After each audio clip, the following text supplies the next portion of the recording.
आदरणीय दर्शकवृन्द नमस्कार। कार्यक्रम टफ टकमा स्वागत छ। नेपालका राजनीतिक दलहरूको आन्तरिक राजनीतिमा आफ्नै प्रतिस्पर्धा छ। घरभित्रको राजनीतिमा प्रतिस्पर्धा स्वाभाविक हुन सक्छ, तर मुलुकको केही साझा स्वार्थ हुन्छन् जसमा कसैलाई पनि दलगत रूपमा विभाजन भएर नीति बनाउने छुट हुँदैन। त्यो हो परराष्ट्र नीति। अन्तर्राष्ट्रिय समुदायको दाँजोमा नेपालको आर्थिक विकास पछाडि होला, अर्थतन्त्र र आधुनिकतामा पछि परे पनि कूटनीतिमा हाम्रो आफ्नै छवि छ। त्यसको एउटै मानक हो असंलग्न परराष्ट्र नीति। आर्थिक र सामरिक हिसाबले पनि दुई शक्तिशाली मुलुकहरूको छिमेकी नेपाल सन्तुलित कूटनीतिले हामीलाई विश्वमा ध्रुवीकरण, सैनिक गठबन्धन, आतंकवाद एवं मानव सिर्जित विपद जस्ता परिस्थितिबाट जोगाउँदै आएको छ। तर के हाम्रो पछिल्लो केही गतिविधिले कूटनीतिक सम्बन्धमा असहज परिस्थिति निम्तिएको हो?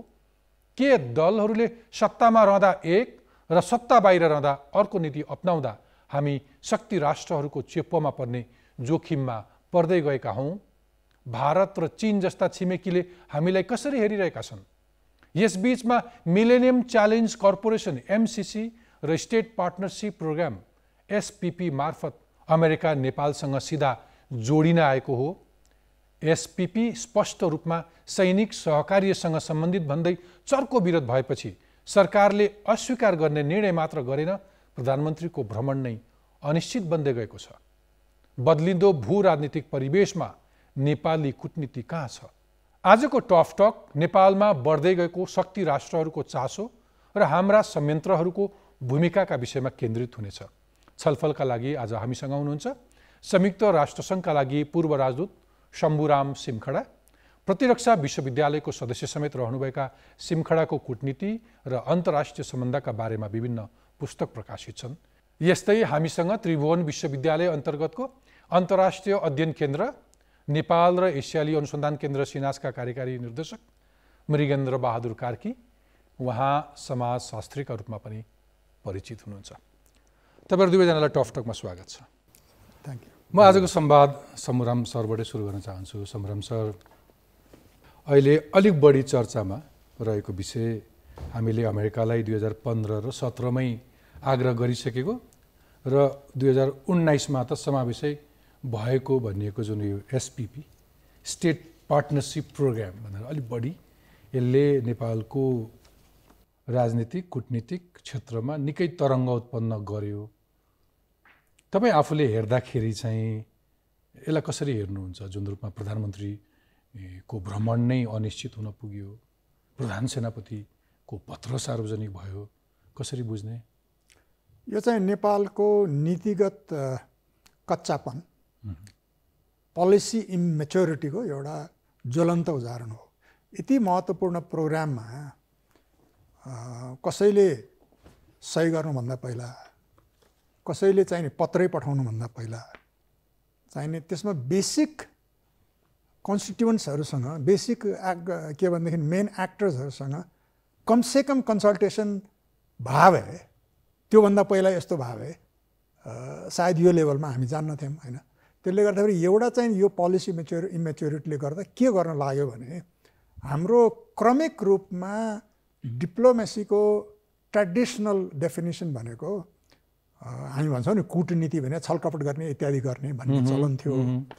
तर आज त्यो छलकपटको कूटनीति हराइसक्यो।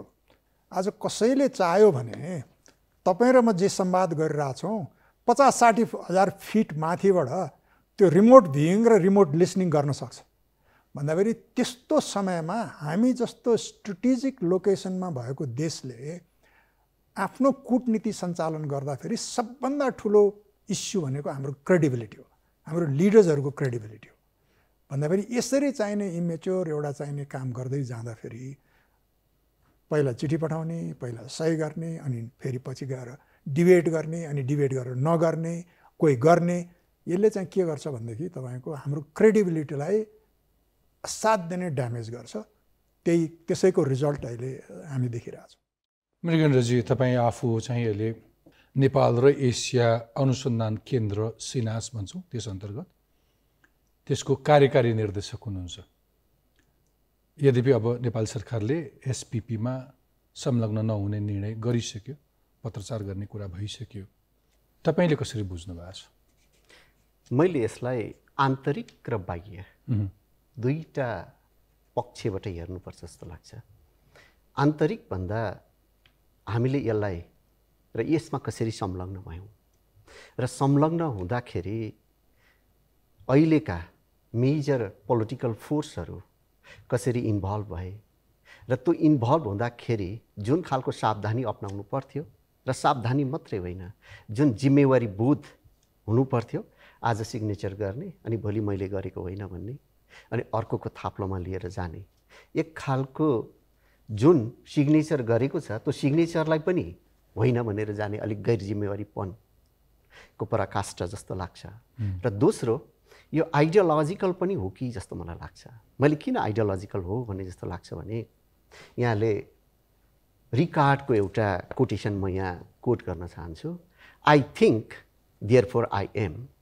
म सोच्न सक्छु त्यो कारण म हुँ भन्दा राजनैतिक दलले कुन दायरामा सोचेको छ भन्दा कमरेड प्रचण्डले सिग्नेचर गर्नुभएको नेपाली वामपन्थीहरूको ऐतिहासिक दस्तावेज भन्ने एउटा रातो किताब छ र 1949 जब पहिलो पम्पलेट नेपाल कम्युनिस्ट पार्टीको तर्फबाट निक्लियो त्यति बेलाको तात्कालीन ओल्ड अर्डरलाई दुईटामा बाँडेको छ, एउटा रसिया र एउटा अमेरिका। र रसियाको ओल्ड अर्डरको अन्तर्गत चाइनालाई राखिएको छ र त्यति बेला भर्खरै कोलोनीबाट इन्डिपेन्डेन्ट भएको भारतलाई अमेरिकाको एक किसिमको रिप्लिकाको जस्तो रूपमा त्यसमा राखिएको छ भन्दा चाइनालाई हेर्ने पहिलेकै दृष्टिकोण र भारतलाई हेर्ने र अमेरिकालाई हेर्ने रसियालाई हेर्ने एउटा प्रिडिस्पोजिसन भन्छौँ नि, प्रिसेट माइन्डबाट हामीले हेरेको छौँ र चाइनालाई नवप्रजातन्त्र भनेको छ, भारतलाई औपनिवेशिक भनेर भनिएको छ भन्दा अर्को पाटोमा हामी गएर हेऱ्यौँ भने जसले डेमोक्रेट भनेर डेमोक्रेटिक फोर्स हामी एक किसिमबाट त्यो कन्स्टिट्युएन्टलाई हामीले रिप्रेजेन्ट गर्छौँ, उसले चाहिँ भारत, अमेरिका, युरोप त्यसलाई सेन्टरमा राखेर हेर्छौँ भन्दा अमेरिकाले गर्ने कुरालाई जसले एउटा शक्तिले हेर्दा त्यो सधैँ षड्यन्त्र देख्ने। किनभने 1948 को जब हामीले फर्स्ट संविधान जारी गऱ्यौँ त्यसैको रियाक्सनमा त्यो पम्पलेट आएको थियो भने अहिलेसम्म पनि राजनैतिक दलले त्यही थिङ्किङको दायराभन्दा माथि उठेको छैन। शम्भुराम सर, पछिल्लो घटना हेरौँ। नेपालले अमेरिकासँग सन् 2017 एमसिसी सम्झौता गर्दाखेरि एउटा सरकार थियो, कार्यान्वयन गर्ने बेलामा एउटा अर्को सरकार आयो। भलै त्यो बिचमा सबै सरकारले एक एक किसिमको आफ्नो सहमतिहरू देखाए, तर जो प्रतिपक्षमा जान्छ अनि उसले आफ्नो अवस्था अनुसार आफ्नो सायद बाध्यता पनि होला, कहीँ आफ्नो स्वार्थ पनि जोडिएर होला, बोली फेर्दै जान्छ। तर म त्यहाँभन्दा पनि हाम्रो चरणमा तपाईँहरू जस्तै विज्ञहरूको लेभलमा, नागरिकहरूको लेभलमा हामीले कति खोज्छौँ सम्झौताहरू किन सार्वजनिक गरिँदैन समयमा, तिनीमाथि पर्याप्त छलफल किन गरिँदैन, ओभरअल हामीले यस्ता कुरामा विवेक कति पुर्याइरहेका छौँ? कति गाली गर्ने नेतृत्वमा बस्नेलाई मात्रै?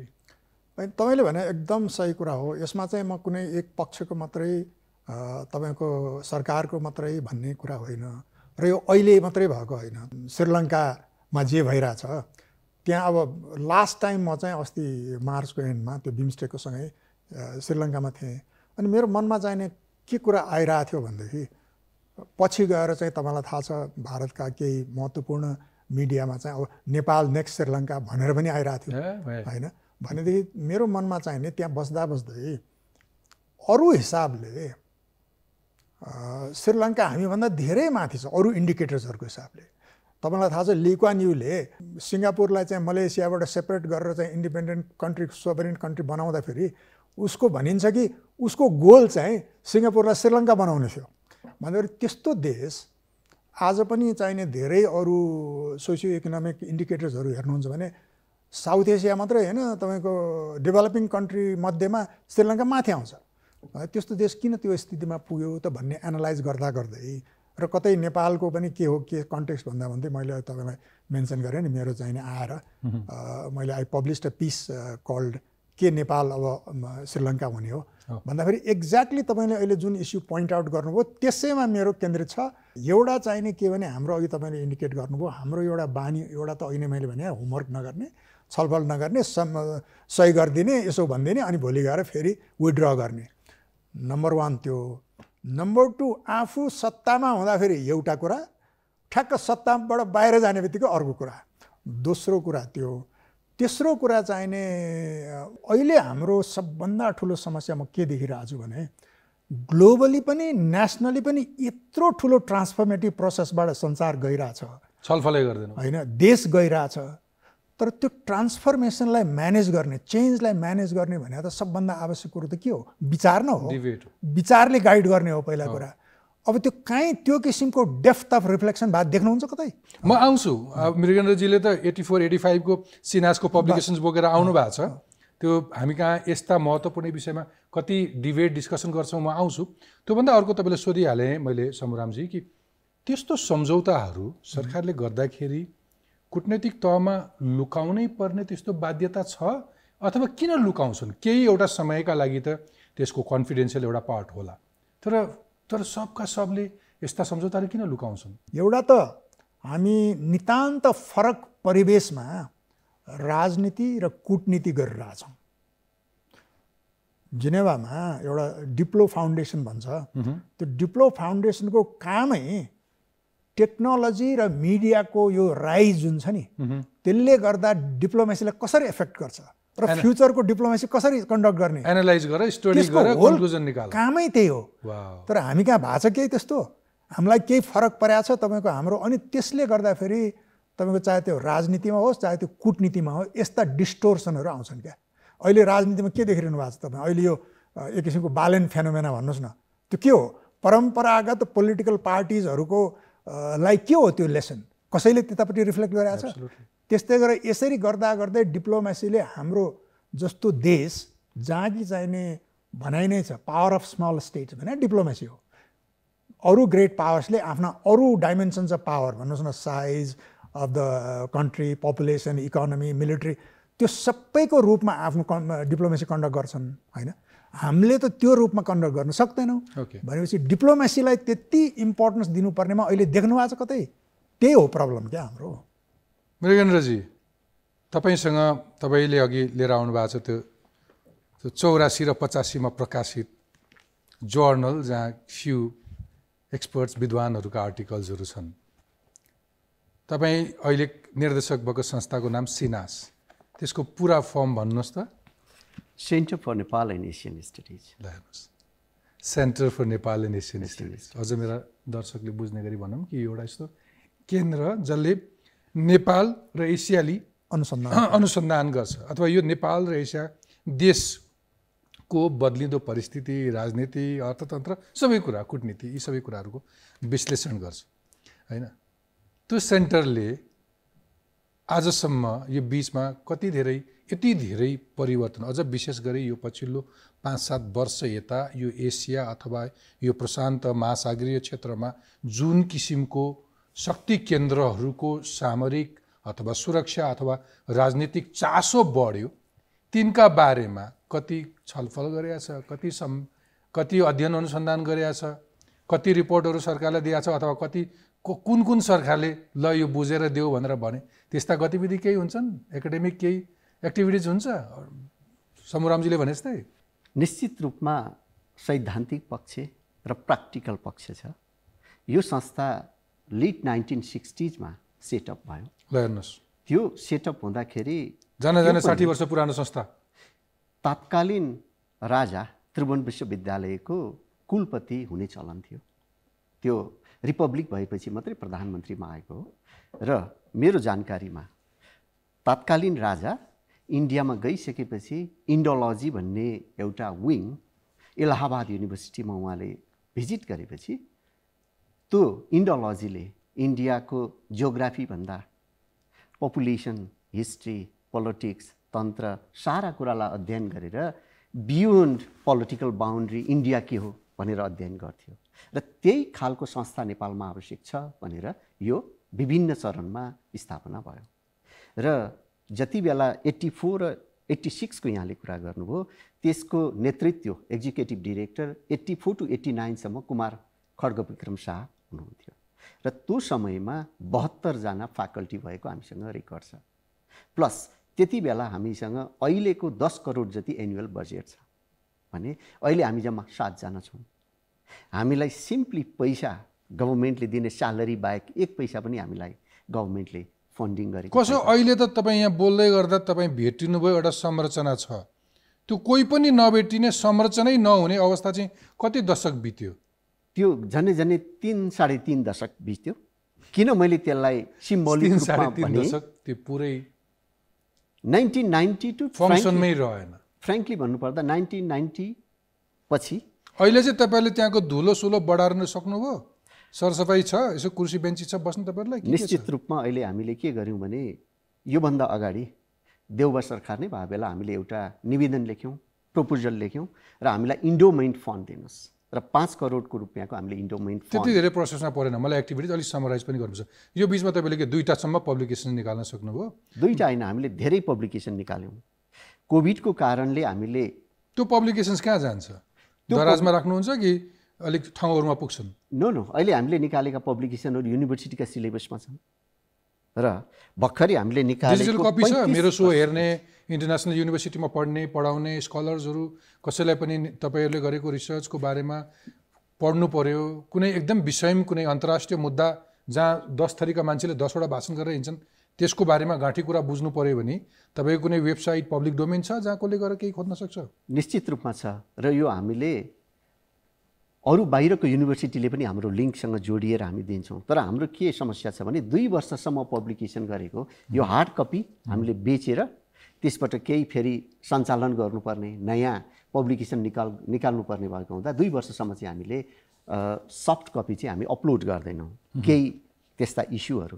तर हामीले 35 वर्षपछि स्ट्राटेजिक स्टडी सिरिज निकाल्यौँ। यहाँले अलि इन्डिकेट गर्नुभएको थियो 1984 मा त तत्कालीन भारतीय प्रधानमन्त्री राजीव गान्धीसँग गएर सिन्हासले इन्टरभ्यू लिएको थियो, जियाउ लकसँग लिएको थियो, हेनरी किसिन्जरसँग लिएको थियो र अहिले हामीले 35 वर्षपछि नेपालको महामहिम राष्ट्रपतिज्यूसँग नेपाल उहाँ चाइनामा भिजिट गरिसकेपछि र चाइनाको राष्ट्रपति नेपाल आइसकेपछि नेपाल चाइना रिलेसन कुन स्तरमा पुग्यो भन्ने कन्टेन्टमा हामीले त्यो एउटा नेपाल चाइना स्पेसल इस्यु जस्तो हामीले यो स्ट्राटेजिक स्टडी सिरिज 35 वर्षपछि हामीले निकालेको छौँ।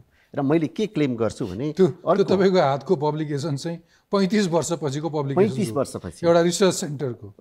समरमसलाई सोधिहाल्न मन लागेको चाहिँ एमसिसीको माथा 25 कम थिएन, एब्रिभेसन मिल्यो क्या एमसिसी माथा 25 कता कहीँ, त्यसले कुनै रूपमा आर्थिक रूपमा एक किसिमको सहयोग पुग्छ भन्ने भन्दा पनि अमेरिकी सेना बुट बजाउँदै बारी कान्ला जहाँ पनि अमेरिकी सेना मात्रै आइहाल्छन् एमसिसी भन्ने हिसाबले प्रचार गरियो, व्याख्या गरियो भनौँ।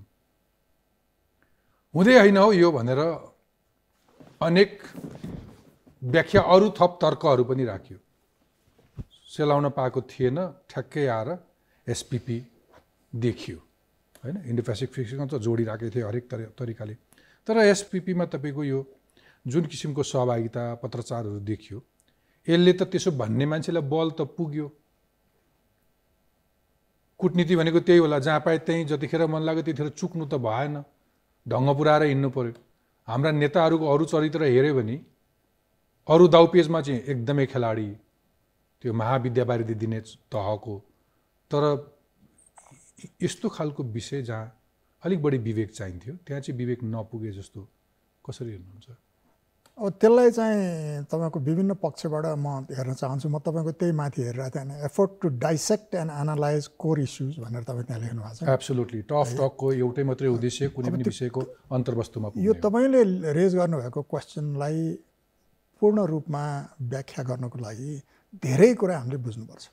एउटा कुरा त हामी चाहिँ तपाईँको विश्वव्यापी रूपमै राम्रो समाज र देश निर्माण गर्ने त्यो वैचारिक धरातल हो नि, त्यो के हो त्यो अहिले अलिअलि हल्लिरहेछ क्या।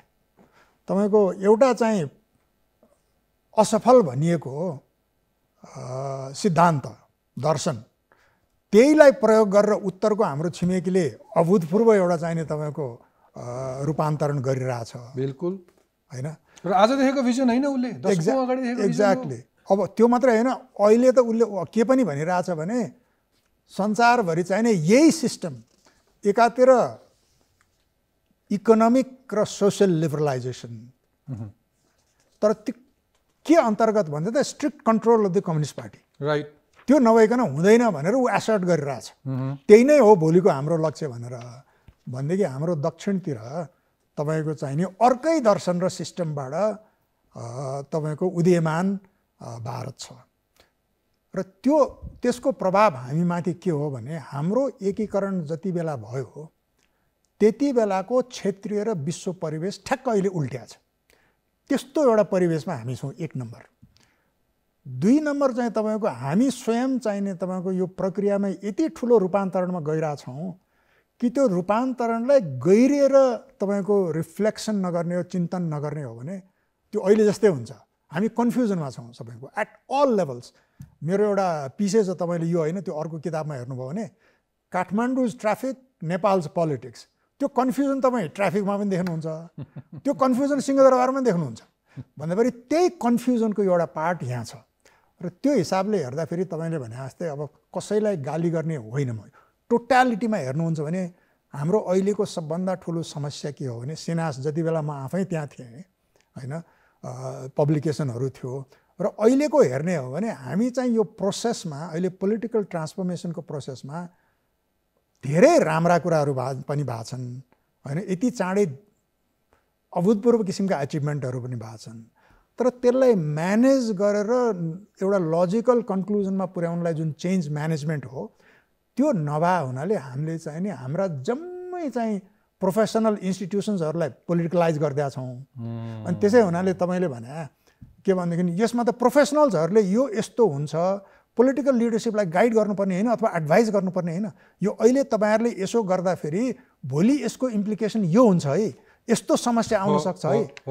तर किन हुन सक्दैन भनेदेखि एउटा त पोलिटिकलाइज भइरहेछ, ओभर पोलिटिसाइज भइरहेछ, लिस्ट गर्दाखेरि अर्को चाहिँ इन्स्टिट्युसनल डिक्लाइन एन्ड डिके। अहिले भएका इन्स्टिट्युसनहरू सबै भत्किया छन्, नयाँ स्ट्रङ इन्स्टिट्युसन बन्न सकेका छैन। अहिले त्यसैको प्रतिफल हामी भोगिरहेछौँ। अनि एक्नोलेज पनि गर्न नसकिया हो, किनभने कुटनीति भनेको त एउटा दलले मात्रै होइन नि, समग्र एउटा देशको सुरक्षासँग जोडिन्छ। त्यो देशको सुरक्षासँग जोडिनको लागि त्यो देशभित्रका आन्तरिक शक्तिहरूको पावर डाइनामिक्स अथवा उसको चेतनाको तह पनि जोडिन्छ होला होइन, सबै मिल्ने हो नि। परिवार फुटेर त घरको त संरक्षण हुन सक्दैन। अघि तपाईँले भनेकोमा जस्ट टु एड, 1986 मा चीनका लागि राजदूत भएर पुगेका नयन बहादुर खत्रीले एउटा पुस्तकमा लेख्नु भएको छ, त्यति बेलै चिनी अधिकारीहरूले भनेका थिए कि सन् 2020 सम्म 1986 मा पुगेका हाम्रा राजदूतले लेखेको कि त्यतिखेर चिनी अधिकारीले के भनेका थिए अरे भने सन् 2020 सम्म चीन अमेरिकाको हाराहारीमा पुग्नै पर्छ, नभए पनि 2030 सम्म त अमेरिकाको दाँजोमा पुग्नै पर्छ भन्ने योजना बनाएको छौँ भनेर आज परिणाम देखियो। त्यही हो नि कुटनीति, भिजन त्यही होइन। उनीहरूको पोलिटिकल लिडरसिपको त यो त प्रष्ट छ नि। उनीहरूले जुन टार्जेक्ट्री सेट गरेका छन् त्यो टार्जेक्ट्री अहिले गरे हो र। तपाईँको के भने यो डेङ चियाओपिङको उदयपछि नै तपाईँको यति धेरै अध्ययनहरू उनीहरूले आफ्नो उसमा गरेका छन्।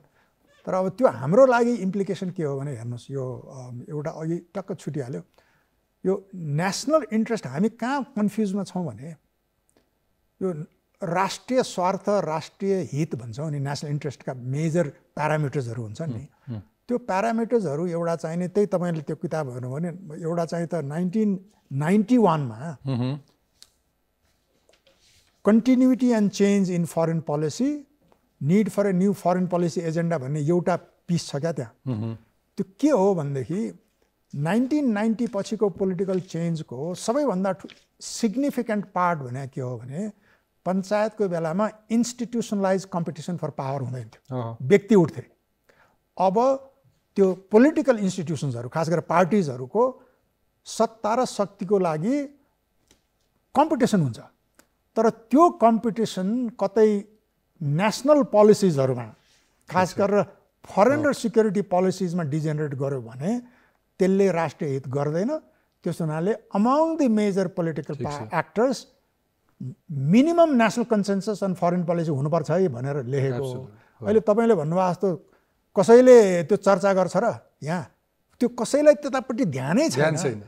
त्यो चाहिँ अब त्यसका लागि संसद होस्, सरकारमा बस्नेले प्रतिपक्षलाई पनि एन्डोर्स गरोस्, तपाईँ जस्ता इन्टेलेक्चुअलहरू होलान्, पहिलेका स्कलर्सहरू होलान् यो क्षेत्रमा।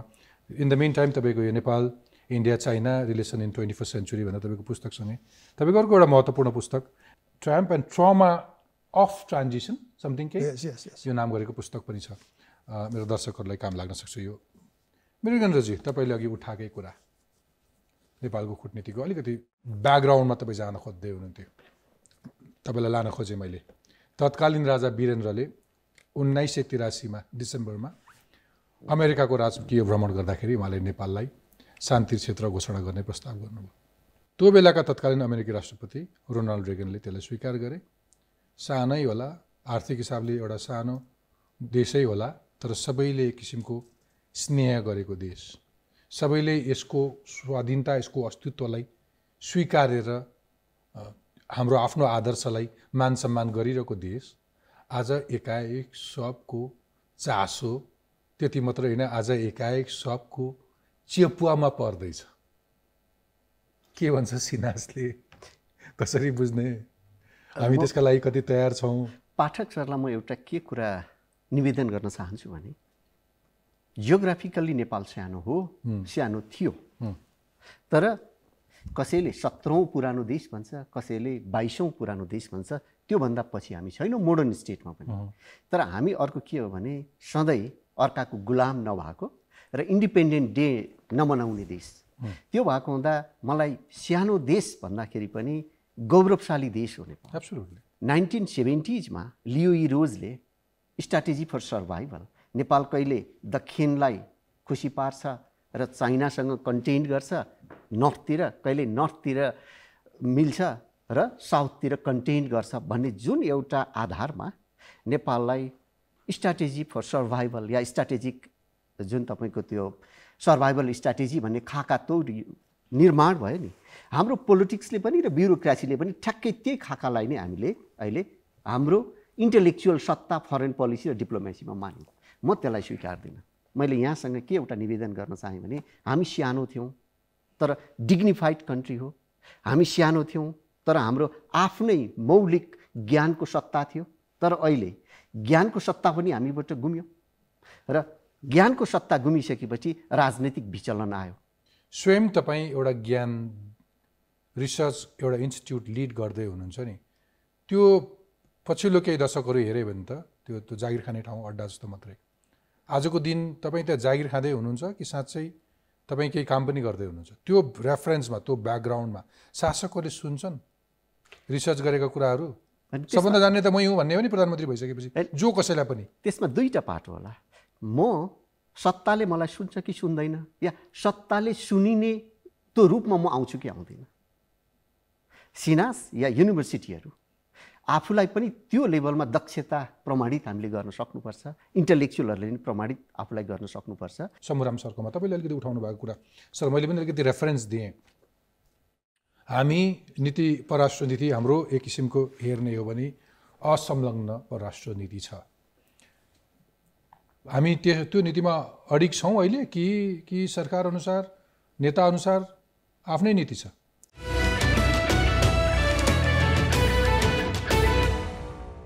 शम्भुराम सरकोमा तपाईँले अलिकति उठाउनु भएको कुरा सर मैले पनि अलिकति रेफरेन्स दिएँ। हामी नीति, परराष्ट्र नीति हाम्रो एक किसिमको हेर्ने हो भने असंलग्न परराष्ट्र नीति छ। हामी त्यो नीतिमा अडिग छौँ अहिले कि सरकार अनुसार, नेता अनुसार आफ्नै नीति छ?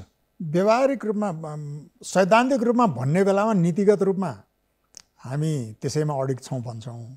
व्यवहारिक रूपमा चाहिँ नि केही तपाईँको विचलन जस्तो कता कता व्यवहारमा त्यस्तो देखिया छ।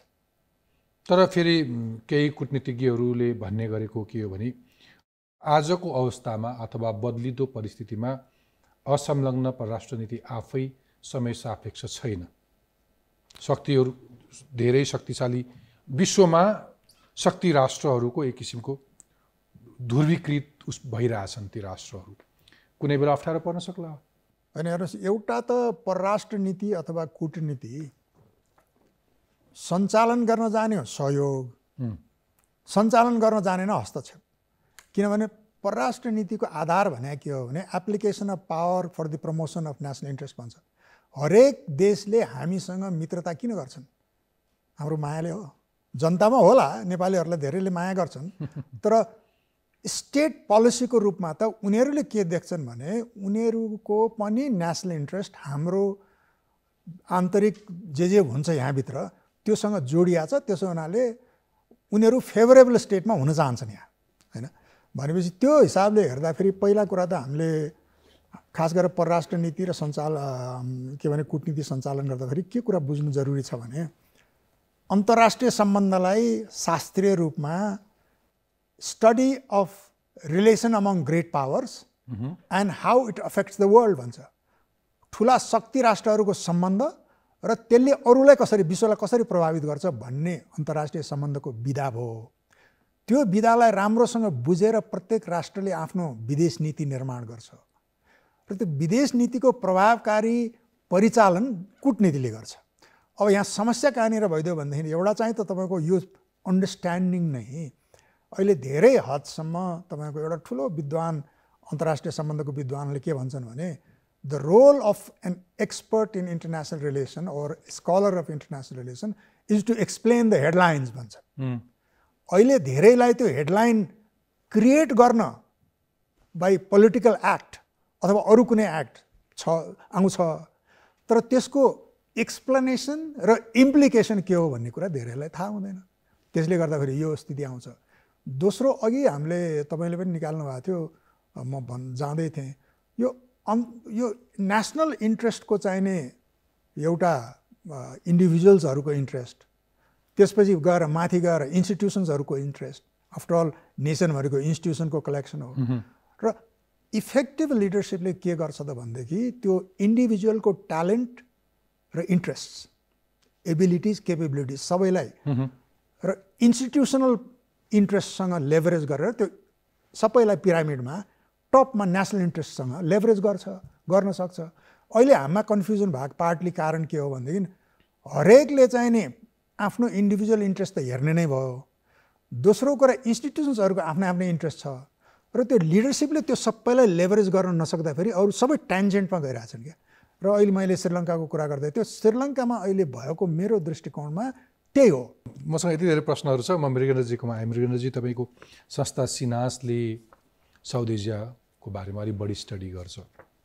पछिल्लो 5-7 वर्ष हेऱ्यो भने यो इन्डो पेसिफिक अथवा तपाईँले यसलाई कसरी भनौँ, संसारका शक्तिशाली राष्ट्रहरूको बडो चासो बढेर गयो यो प्रशान्त महासागर क्षेत्रमा अथवा यो एसियाको साइडमा।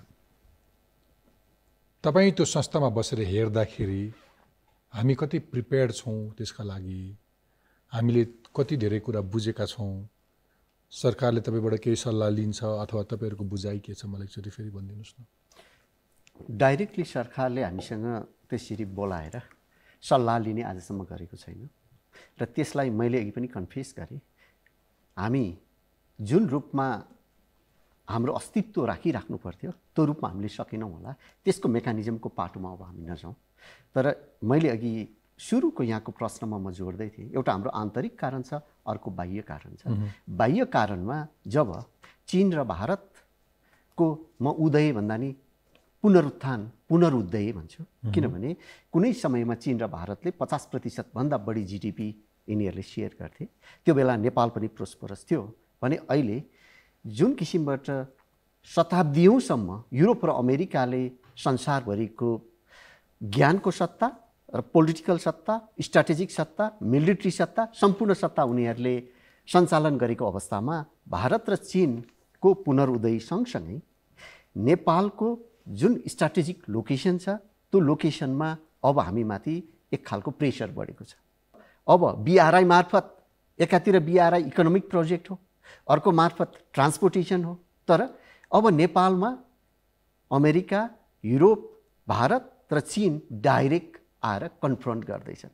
त्यो यथार्थ, वस्तुगत यथार्थ हो। अब त्यो टक्राइरहेका ग्लोबल पावरलाई हामी कसरी सम्बोधन गर्छौँ भन्ने कुरोमा चाहिँ निश्चित रूपमा यहाँले अघि भन्दै हुनुहुन्थ्यो राजनैतिक दलमा मात्रै होइन हाम्रो फरेन पोलिसी राजनैतिक दलभित्रको पनि प्रोमिनेन्ट लिडरसिपमा आएर खुम्चिएको छ। यहाँले एनालाइसिस गर्नुहोस् हाम्रा कन्स्टिट्युसनलाई। मैले हेर्दाखेरि 2007 को इन्ट्रिम कन्स्टिट्युसन्स चाहिँ राइट बेस्ड कन्स्टिट्युसन हो। माओवादी द्वन्द्वको रापतापमा बनेको थियो। त्यसलाई फ्रिक्वेन्सीको आधारमा एनालाइसिस गर्दा हामीले त्यो पाउँछौँ भने 2015 को अहिलेको कन्स्टिट्युसनमा चाहिँ डेभलपमेन्ट भन्ने टर्मको फ्रिक्वेन्सी सबभन्दा हाई छ भन्दा अब हाम्रो एक किसिमको एक्सपेक्टेसन र नागरिकको एक्सपेक्टेसन भनेको इकोनोमिक प्रोस्पेरिटी हो भन्दा हाम्रो फरेन पोलिसी र डिप्लोमेसी इकोनोमिक प्रोस्पेरिटीमा जानुपर्ने ठाउँमा हामी पोलिटिकल पार्टी दल पोलिटिकल आइडियोलोजीको भन्दा माथि उठेर एउटा अगाडि जानु त्यसमा पनि नगएको होइन समरामजी सर, त्यसमा पनि नगएको होइन। जस्तो थाहा छैन हाम्रो आफ्नो इम्प्रेसन कस्तो अरू मुलुकले कसरी। फर इक्जाम्पल तपाईँको अलिक बढी एक्सपर्टिज चाइनिज कन्टेक्स्ट हेरौँ, चाइनासँग हामीले यति धेरै सन्धि सम्झौताहरू गऱ्यौँ तर कार्यान्वयनको पक्ष हेऱ्यो भने एकदमै फितलो देखिन्छ। के हो यसको कारण? त्यसमा चाहिँ एउटा प्रब्लम त हाम्रो आन्तरिक हामी नै चाहिँ हाम्रो लङ टर्म स्ट्रेटेजिक भिजन हुन्छ नि, अहिले त्यो ल्याक अफ क्ल्यारिटी कन्फ्युजन भने नि त्यसको रिजल्ट हो यो। इमिडिएट अगाडि आउँछ गरिहाल्ने।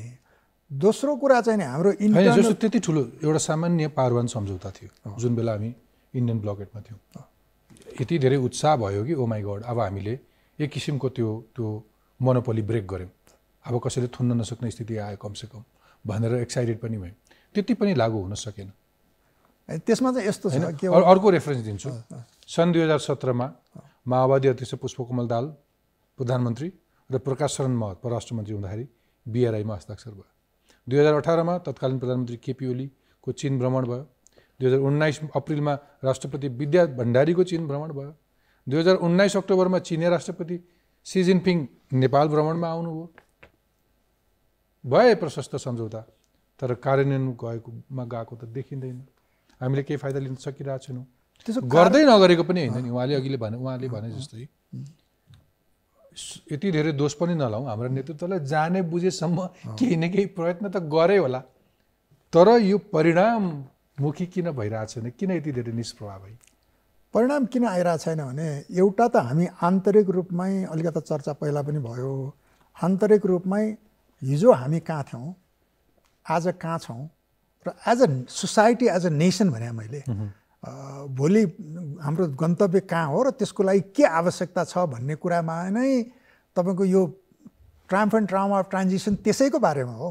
किनभने यति ठुलो परिवर्तन भएको छ, त्यो परिवर्तनले आन्तरिक रूपमा बाह्य रूपमा पनि रिजनली तपाईँको हिजोको भन्दा ठ्याक्कै उल्टो स्थिति छ। तेस्रो रूपमा तपाईँको अमेरिकाको नेपालमा इन्ट्रेस्ट त सधैँ थियो होइन। तपाईँले हेर्नुभयो भनेदेखि हाम्रा हेड अफ स्टेट्सहरूलाई चाहिने अमेरिका भिजिटको बेलामा र अमेरिकी राष्ट्रपतिहरूले दिएको ब्याङ्क्वेटको स्पिच हेर्नु भने Nepal is our neighbour on the other side of the planet भनेर भने त त्यसले के देखाउँथ्यो? दोस्रो कुटनीतिक सम्बन्ध भएकै अमेरिकासँग हो भन्दाखेरि उसको इन्ट्रेस्ट त सधैँ छँदै थियो। तर हिजो कोल्ड वारको टाइममा थिएटर अफ कन्टेस्ट युरोप थियो हेर्नुहोस्, ट्रान्सएटलान्टिक रिलेसनसिप। अब त्यो चेन्ज भएर अब आजको र भोलिको कन्टेस्ट कहाँ आइरहेछ त भनेदेखि र त्यसबारेमा हामीहरूले चाहिँ तपाईँको दशकौँ भइसक्यो लेखा कि हिमालको यो दक्षिण भाग अबको नेक्स्ट ग्लोबल कन्टेस्टको एपिसेन्टरहरू मध्ये एउटा हो है भनेर सिम्पल यही किताबमा छ नि कतिपटक। बिल्कुल होइन हामी विटनेस हुन तयार नभएको पनि होइन, तर त्यो एउटा के छ भनेदेखि एउटा त हामी त्यो इन्टर्नल ट्रान्जिसनमा र पावर सेन्ट्रिसिटी हुन्छ नि, के भने शक्ति र सत्ता केन्द्रित राजनीतिले हामीलाई यति प्रिअकुपाइड बनाएको छ कि अरू लार्जर इस्युमा सोच्नलाई हामीलाई टाइमै छैन हाम्रो लिडरसिपमा। दोस्रो त चाहिने अघि तपाईँले भनिहाल्नु हेर्नुहोस्, नेपाल भने ट्रेडिसनली पनि कुर्सी एक्सपर्ट हुने देश हो क्या, बुझ्नुभयो? ओके मृगेन्द्रजी, कुन देशले सबै शक्ति राष्ट्रहरूसँग छिमेकी मुलुकहरूसँग राम्रो सम्बन्ध नहोस् भन्ने चाहन्छ होला र होइन? तपाईँले अघि भन्नुभयो हामी सानो गरिब निरीह देश होइन, ठुला शक्ति राष्ट्रहरूको बिचमा स्ट्राटेजिक लोकेसनमा छौँ, यसको अरू लाभहरू त छँदैछ। तर म रेफरेन्स दिन्छु तपाईँसँग। हाम्रो भारतसँग सीमा विवाद छ। अघि उता उहाँसँग चीनको बारेमा कुरा गरेर त्यसपछि भारतको कुरा छ। भारतले हाम्रो भूमि अतिक्रमण गरेको छ। भारतले हाम्रो भूमि अतिक्रमण गरेको छ, सबैले बोलेका कुराहरू। त्यही पनि भारत हामीसँग सार्थक संवाद गर्न चाहँदैन, हामीले संवाद गर्न सकिरहेछौँ। नेपाल भारत प्रबुद्ध व्यक्ति समूह इपिजी भनेर बनाइयो। त्यसको एउटा निश्चित समय सीमा थियो। उसले आफ्नो प्रतिवेदन बनाएर दिइसक्यो, वर्षौँ भइसक्यो दिएको। भारतको नेतृत्व त्यसलाई बुझ्नै चाहँदैन। अब सँगसँगै तपाईँको 1900 अब यो अलिकति चीनसँग पनि जोडिन्छ। सन् 1979 भारतीय विदेश मन्त्री जसवन्त सिंहको चीन भ्रमण भएका बेलामा लिपुलेकलाई एउटा व्यापारिक नाका भनेर विस्तार गर्ने सहमति भयो। हामी छैनौँ चीनमा। सन् 2005 अप्रिल 11 मा भारत चीन बीच नेपालको लिपुलेक भन्ज्याङलाई त्यो सीमालाई मिलन बिन्दु भई मान्ने भनेर सहमति गरे, हैन। 2015 मेको 15 मा भारतीय प्रधानमन्त्री नरेन्द्र मोदीको चीन भ्रमण भएका बेला भारत र चीन बीच त्यो च्याङ्ला र लिपुलेक नाकाबाट सीमा व्यापार अघि बढाउने सहमति भयो। जबकि सुगौली सन्धि अनुसार लिपुलेक नेपाली भूमि हो। तर पनि भारत र चीनले कुनै हैसियत नै दिँदैन, आफू सन्धि सम्झौता गर्छन्। त्यहाँ नेपालको स्वार्थ, त कहाँ छस्, तेरो स्वार्थ के हुन्छ भनेर कसैले सोधीखोजी गर्दैन। भारतले नेपाली भूमिमा बाटो बनाएर चीनलाई जोड्छ, हाम्रो भूमिबाट ऊ चीनसँग जोडिन्छ। हामी विरोध गरे जस्तो गर्छौँ, होइन, चुच्चे नक्सा बनाए जस्तो गर्छौँ। त्यहाँ भित्र के नियत छ त्यो पनि थोर बहुत बुझ्नलाई गाह्रो छैन। तर यो केसमा फेरि चीन आफै मौन पराएछ। कसरी बुझ्ने? हाम्रो कूटनीति कस्तो हुनुपर्छ? तपाईहरु स्कलर्सहरु भनिदिनुहोस्। भारतीय परराष्ट्र मन्त्रीले केही दिन अगाडि युरोपमा जाँदा एउटा कुरा भन्नुभयो, युरोपको समस्या संसारको समस्या हुने, अरूको समस्या अर्कोको मात्रै समस्या हुने, त्यो माइन्डसेटबाट युरोप अगाडि उठ्नुपर्छ भनेर उहाँले भन्नुभएको छ। ठ्याक्कै भारत र नेपालसँग जोडिएको, भारत पनि त्यसमा समस्यामा पर्ने कुरामा भारतको समस्या हुने, नेपालको समस्या मात्रै चाहिँ भारतको समस्या नहुने। हामीले अब त्यो प्रश्न गर्न सक्नुपर्छ। हामी इन्टेलेक्चुअली प्रश्न गर्छौँ र पोलिटिकल्ली पनि त्यो लेभलको प्रश्न गर्नको लागि नेसनल कन्सेन्सस चाहिन्छ। र यहाँले अघि जुन भन्नुभयो प्रधानमन्त्री बन्न या अरू कुनै पद प्राप्तिको लागि हामीले कहीँ गएर नेगोसिएट गर्छौँ भने त्यहाँ गएर हामीले त्यो जुन रूपमा उठाउनु पर्थ्यो हाम्रा नेसनल इन्ट्रेस्टका मुद्दाहरू, सीमा मिचिएका मुद्दाहरू र हाम्रो नेपाली नागरिकहरू जुन डुबानमा परिरहेको छन् त्यो डुबानमा रहेको मुद्दाहरूलाई हामीले उठाउन नसकेको कुरा यथार्थ हो। समरम सर, मलाई सोध्न मन लागेको नि, एउटा एनेक्स, यो आजको अन्तर्वार्ताको सिलसिलामा एउटा एनेक्स तयार गरेको थिएँ। तपाईँले मलाई अलाउ गर्नुहुन्छ भने एकदम खर्र पढिहाल्छु। मैले पनि धेरै समय नलिनु परे हुन्थ्यो भनेर फटाफट पढ्छु। 2072 चैत 8 गते चीनसँग पारोन सम्झौता, चीनसँगको सम्झौताले कमसेकम तेस्रो मुलुकबाट हुने आयात निर्यातमा भारतसँगको निर्भरता अन्त्य गर्छ भनेर गरियो। त्यसको कार्यान्वयन देखिएन, हैन। अघिल्लो पटक चीनमै पूर्व परराष्ट्र मन्त्रीलाई समेत मन्त्रीकै हैसियतमा राजदूत नियुक्त गऱ्यौँ हामीले। तर अहिले चीनका लागि पठाएका राजदूतप्रति चीन विश्वस्त हुन सकेको देखिँदैन। भारतमा पठाएका राजदूत पनि खेलाची गरियो। एउटा सरकारले पठाएका राजदूतलाई अर्को सरकारले अब मेरो नयाँ सरकार आयो त फर्किए भनेर फर्काइहाल्यो। त्यसले कस्तो मेसेज जान्छ? अहिले पठाइएका राजदूतको अग्रिमो आउनलाई 86 दिन लाग्यो। सामान्यतः 90 दिनभित्र नआए त्यसलाई अन्यथा सोचिन्छ। केपी ओलीको नेतृत्वको पालामा आएको पछिल्लो परराष्ट्र नीतिलाई खासमा पुरानै विषयहरूलाई जोडतोड अथवा जोड घटाउ गरेर टालटुले नीति मात्रै ल्याइयो भनेर टिप्पणी भए। कूटनीतिक आचार संहिता हेर्नुभयो भने 2068 को खास पालना भएको देखिँदैन। विशिष्ट पदाधिकारीहरूले विदेशी कूटनीतिक नियोगका पदाधिकारीहरूसँग भेटघाट गर्दा परराष्ट्र मन्त्रालयका अधिकारीहरूको उपस्थिति गराउनुपर्छ भनेर भनिन्छ, छैन। अहिले जो कसैलाई भेटिरहेका हुन्छन्। हुँदा हुँदा नेपाली सेनाको हेडक्वार्टरमा कुनै एम्बेसडर गएर आइरहेको प्रशस्त घटनाहरू छन्। एउटा देशको सहसचिव स्तरको राजदूत जो विदाई अथवा उसको कार्यकाल सकिन्छ नेपालमा र ऊ जान खोज्छ, उसको विदाईका लागि आयोजित भोजमा प्रधानमन्त्री, पूर्व प्रधानमन्त्री सब लावा लस्कर लागेर दूतावासमा भोज खान जान्छन्, प्रब्लम भएन। तर यो देशको परराष्ट्र मन्त्री तिनको देशमा जाँदाखेरि उनले आफ्ना समकक्षी अथवा प्रधानमन्त्रीलाई भेट्न समय पाउँदैन। एउटा गुप्तचर संस्थाको प्रमुख नेपाल आएर मध्यरातमा रातारात नेपालका प्रधानमन्त्रीको निवासमा पुगेर बैठक गर्न पुग्छन्। हेर्नुहोस् यो एनेक्स कति लामो छ, कति पढौँ। मलाई भन्न मजा आइरहेको छैन, तर दर्शकले पनि सुनुन्। कति देशहरूमा चाहिँ फलाना नेताकी बहिनी ज्वाइँ, फलानाका के ज्वाइँ, कति शब्दहरू सम्बन्धहरू भन्न पनि अप्ठ्यारो हुन्छ। हो, यस्तो खालको सम्बन्धले पनि सामान्य कूटनीतिक मर्यादाहरू पालना हुँदैन र कूटनीतिको क पनि नजान्ने, सामान्य शिष्टता पनि नजानेको मान्छे देशको राजदूत भएर गइरहेछ आजको विषम परिस्थितिमा। हाम्रा आकाङ्क्षा, आवश्यकता, चाहना यति बढी छन् र राज्यको ती सबैलाई परिपूर्ति गर्ने तपाईँको क्षमता, स्रोत साधन यति कम छ कि सबैलाई बुझाउन सक्नुहुन्न। तपाईँले गर्ने एउटै कुरा के हो भने जब मान्छेलाई तपाईँले यो राज्य न्यायपूर्ण छ, यो राज्य फेयर छ, यो राज्यले चाहिने आफ्नो आफ्नो पेसागत उत्कृष्टता भएको मान्छेलाई प्रयोग गर्छ भन्ने एउटा इम्प्रेसन दिन थाल्नुभयो भने त मान्छे आफ्नो काममा लाग्छ। यसरी चाहिने नेता र पार्टीहरूको पछाडि दौडिँदैन। भन्दाफेरि एउटा सबभन्दा ठुलो दुःखद पक्ष र त्यसले गर्दा हामी यहाँ आइपुगेका छौँ, एउटा चाहिने यो हरेक पक्षको राजनीतिकरण र मेरो मान्छे राम्रो मान्छे होइन भन्ने जुन भ्रममा उहाँहरू पर्नु भएको छ र सबैलाई चाहिने दिएर पैसा दिएर दिएर चाहिने लिन्छ भने त्यो सम्भवै छैन, त्यो इम्पोसिबल। पद दिएर त्यो हो क्या प्रब्लम। मृगनन्दजीलाई चाहिँ कस्तो लाग्छ हाम्रो देशबाट छानिएर अथवा नियुक्त भएर जाने राजदूतहरू देख्दा उहाँहरूको पृष्ठभूमि अथवा कार्यक्षमता, कार्यशैली देख्दाखेरि तपाईँ पनि केही टिप्पणी गर्नुहुन्छ?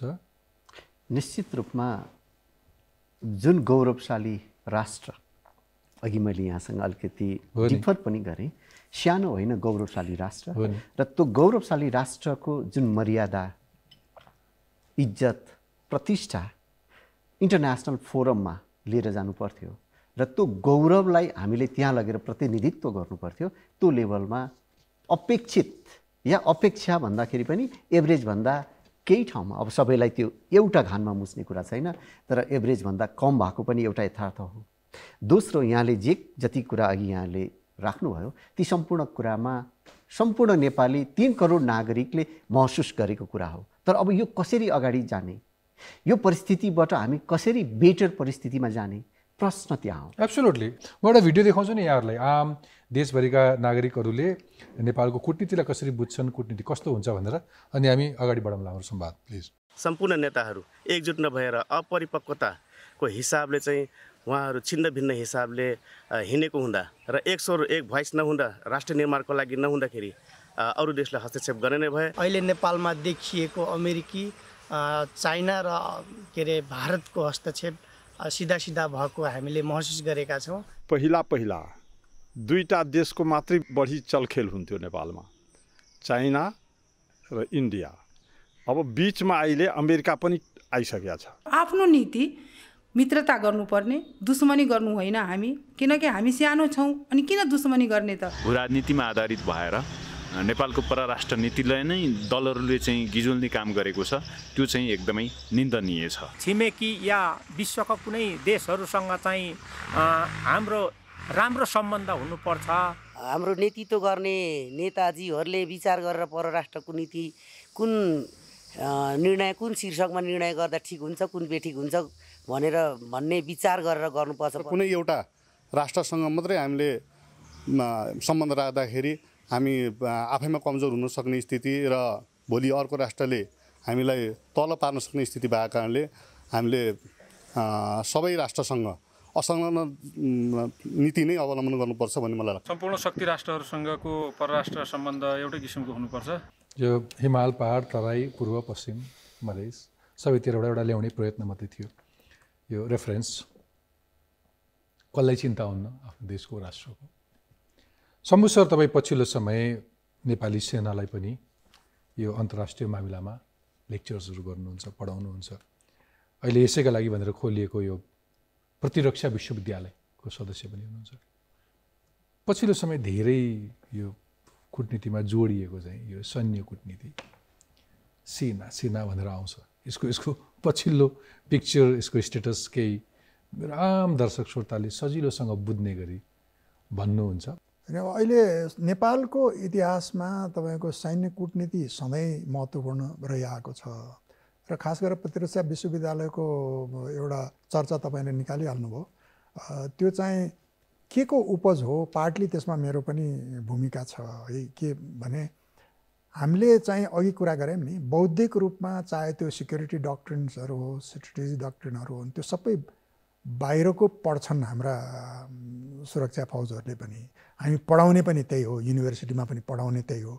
मलाई चाहिँ के लाग्यो भनेदेखि अब यसरी चाहिँ स्थिति परिवर्तन भएको छ अन्तर्राष्ट्रिय रूपमा, क्षेत्रीय रूपमा र राष्ट्रिय रूपमा, कि चाहिँ ती ज्ञानलाई पनि प्राप्त गर्नुपर्छ, तर तिनलाई चाहिँ हाम्रो आफ्नो एउटा बेसिसमा रिडिफाइन गर्नुपर्छ है र एडाप्ट गर्नुपर्छ। एक्ज्याक्टली। पछिल्लो केही वर्ष यता खास गरेर 2015 देखि नेपाललाई एक किसिमको सैन्य गठबन्धनमा संलग्न गराउन खोज्ने अनेक प्रयासहरू भएका छन्। जस्तो सन् 2018 मा बिमस्टेक देशका सैनिकहरू बीच अभ्यास गराउने भनेर भारतीय प्रधानमन्त्रीको प्रस्ताव, जसमा चीन सामेल छैन, तर त्यसको चर्को आलोचना भएपछि नेपाल सहभागी भएन। पछिल्लो समय अस्ति भर्खर अमेरिकाले ल्याएको एमसिसीमा सेना भनेर धेरै कुराहरू गरियो, तर अझ एसपिपीमा त प्रत्यक्ष साझेदारी गरेको, काम गरेकै देखियो होइन। सैन्य सहकार्य नै भनियो त्यसलाई।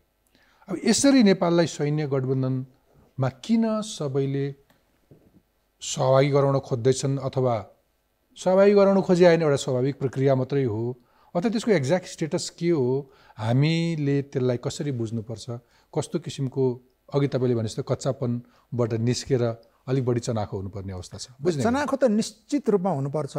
हाम्रो कूटनीतिलाई अघि नै मैले छोटकरीमा भने नि, यो के हो भने जाने यी सबै तपाईँले चाहिने बिमस्टेक त्यो को कन्टेक्स्ट ल्याउनु भयो, अहिले भइरहेको कुराहरूको ल्याउनु भयो, भोलि गएर हुन एमसिसीको र्युमरदेखि लिएर एसपिपीसम्म यसका यो कम्पिटिसनका विभिन्न प्रारूपहरू हामी देख्छौँ। हेर्नुहोस्, त्यो प्रारूपलाई कसरी म्यानेज गर्ने ताकि नेसनल इन्ट्रेस्टको हार्मोनाइजेसन क्या। उनीहरू किन गर्छन् भने उनीहरूको नेसनल इन्ट्रेस्टमा छ त्यो कुरा। हामीले हाम्रो नेसनल इन्ट्रेस्टमा के हो, स्ट्रिक्ट नन अलाइनमेन्ट हो कि, अथवा चाहिने नन अलाइनमेन्टका विभिन्न प्रक्रिया हुन् कि। म स्विजरल्यान्डमै राजदूत भएको हुनाले एउटा सानो रेफरेन्समा दिइहालौँ। स्विजरल्यान्ड न्युट्रालिटी भन्छ, तर उनीहरूको arm neutrality, very strong military. अब त्यो मोडल हो कि यो, यसबारेमा तपाईँको विस्तृत चाहिने रिफ्लेक्सनै भइसकेको छ। म मृगेन्द्रजीलाई तपाईँले 30 वर्ष पछाडि पब्लिस गरेको जर्नलको सार केही, अथवा सिनासले आजको कन्टेक्स्टमा देखेका मेजर थ्रेट्सहरू यो हाम्रो कूटनीतिक सम्बन्धलाई लिएर तपाईँका केही रेकमेन्डेसन्सहरू छन् भने सुनौँ, अनि म अर्को खण्डमा प्रवेश गर्छु। त्रिभुवन विश्वविद्यालयमा मैले जुन सेन्टरलाई नेतृत्व दिन्छु त्यसको 7वटा अब्जेक्टिभ मात्रै हामीलाई दिएको एउटा अब्जेक्टिभ के हो भने एसियाभरिका देशका इन्डिभिजुअल कन्ट्रीलाई अध्ययन गर्ने। दोस्रो, त्यहीसँग जोडिएको अब्जेक्टमा त्यहाँभित्र रहेका ती जुन सङ्गठनहरू छन्, जस्तो सार्क भयो, बिमस्टेक भयो, तिनीहरूको अध्ययन गर्ने। अब एकातिर हामीलाई त्यो खालको ऐतिहासिक जिम्मेवारी छ, अब अर्कोतिर गभर्मेन्टले बजेट छैन, अर्को लेभलमा इतिहासले जुन सिनासले कमाएको क्रेडिबिलिटी छ, त्यो क्रेडिबिलिटीलाई कसरी हामी कायम गर्ने, त्यो इतिहासको बोझबाट हामी चाहिँ वास्तवमा पिल्सिएको अवस्थामा छौँ। हेर्नुहोस्, हुन्छ, मसँग अरू धेरै प्रश्नहरू थिए, थाती राख्छु, समय सिद्धिएको कारणले पछि गरौँला। मसँग एउटा ऱ्यापिड फायर राउन्ड छ sir, Shambhu sir, Mrigendra sir. Rapid fire round, rapid fire भनेपछि उही तातो गोली जस्तै प्रश्न तातै एउटा प्रश्नमा जवाब दिनुपर्छ, धेरै सोच्न पाइँदैन। 2-3वटा प्रश्न, अनि म कार्यक्रमलाई बिट मार्छु। शम्भुराम सिमखडा सरबाट सुरु गर्छु। सर, परराष्ट्र नीतिको हकमा असंलग्न कि समय सापेक्ष नीति? असंलग्नताको समय सापेक्ष फर्म। आर्थिक कि सैन्य साझेदारी? मूल रूपमा आर्थिक साझेदारी तर सैन्य तयारी। नेपाललाई धेरै फाइदा पुग्ने दृष्टिकोणमा एमसीसी कि बीआरआई? दुवै चाहिँ को सही किसिमको रूपमा प्रयोग गर्न सक्यो भने सायद दुइटैले फाइदा गर्छ। तर अघि नै मैले भने जस्तो जाने सहयोग नजाने जस्तो छ। राजदूत नियुक्ति गर्दाखेरि करियर डिप्लोमेट कि राजनीतिक नियुक्ति? दुवैको कम्बिनेसन। भारतद्वारा अतिक्रमित नेपाली भूमि जुन छ त्यो भूमि फिर्ता गर्नको लागि वार्ताकै पर्खाइमा भारतसँग बस्ने कि अन्तर्राष्ट्रियकरण? अन्तर्राष्ट्रियकरणबाट कहीँ पुग्दैन। मूल कुरा दुईटा छिमेकीसँग विश्वासको कूटनीतिबाट मात्रै चाहिँ समस्याको समाधान सम्भव देख्छु। एक शब्दमा आजसम्म तपाईँले देखेको सबैभन्दा सफल परराष्ट्र मन्त्री? महेन्द्रबहादुर पाण्डे। सफल राजदूत? सफल राजदूतको हिसाबले हेर्ने हो भने डाक्टर भेगबहादुर थापा पनि हो, किनभने उहाँ अमेरिकामा भारतमा राजदूत हुँदाखेरि धेरै कुराहरू भएको छन्। कूटनीतिक बुझेको प्रधानमन्त्री शेरबहादुर देउबा, केपी शर्मा ओली, पुष्पकमल दाहाल प्रचण्ड? तिनटैको आफ्नो आफ्नो पक्ष महत्त्वपूर्ण पक्ष छ। Very diplomatic answer. After all you are a diplomat sir. मृगेन्द्रबहादुर कार्कीजी, कूटनीति कस्तो हुनुपर्छ, गोप्य कि खुल्ला? दुईटैको संयोजन। परराष्ट्र नीति असंलग्न कि गठबन्धन? अहिलेको सन्दर्भमा त नेपाल असंलग्नमै जानुपर्छ जस्तो लाग्छ मलाई। एमसीसी कि बीआरआई? त दुईटै आवश्यक छ नेपालको लागि। रुस युक्रेन मामिलामा नेपालको भूमिका ठिक कि बेठिक? ठिक। बाहिरी सम्बन्ध सुधारमा कूटनीतिक संयन्त्र कि राजनीतिक नेतृत्व? कूटनीतिक संयन्त्र। आजसम्म तपाईँले देखेको नेपालको सफल परराष्ट्र मन्त्री? परराष्ट्र मन्त्री त मलाई त भेगबहादुर थापा जस्तो लाग्छ। कूटनीति बुझेका प्रधानमन्त्री? शेरबहादुर देउबा? शेरबहादुर देउबा। मैले बाँकी दुईटा भन्न बाँकी थियो। किन भन्नुहुन्छ भने जुन किसिमबाट एमसीसी यहाँबाट अगाडि बढ्यो त्यो रूपमा तिनैजनाले एमसीसीलाई प्रचण्डले अपोज गर्न खोज्नु भएको थियो। पाइएन सर। उहाँले होइन, डेफिनेटली शेरबहादुर त्यही असल मैले त्यसलाई प्रमाणित मात्रै गर्न खोजेको। हुन्छ, तपाईँहरूको महत्त्वपूर्ण समय र विचारका लागि धेरै धेरै धन्यवाद।